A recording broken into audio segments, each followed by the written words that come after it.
So this is my last piece built in 2022, and I usually show you the build of the actual mountain, but today I'm kind of showing you the back end process after the fact. I trim it, I give the back a good sanding. If there's any nails back there, I make sure to grind them off.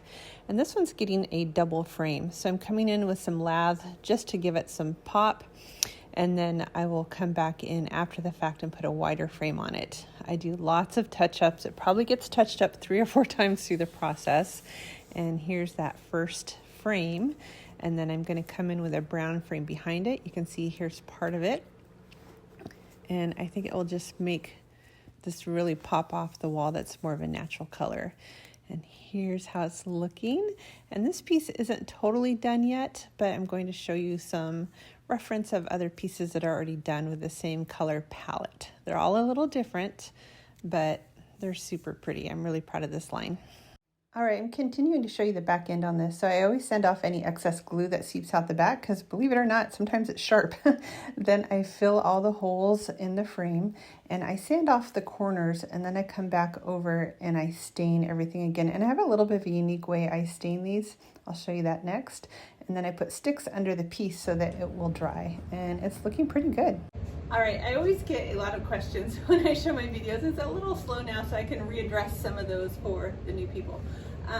One is, what do I fill my holes with on my frames? Honestly, I don't always fill everything, but on this frame it shows, so I will. I'm using the Sustainable Wood Filler by Minwax, and I've heard of a lot of other products too, but this bottle's so darn big, I've been using it for years and still haven't run out. So for now, this is what I'm using. I like it, works great.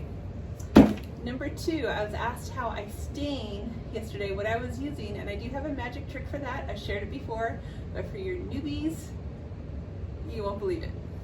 So my trick for staining is to use a magic eraser.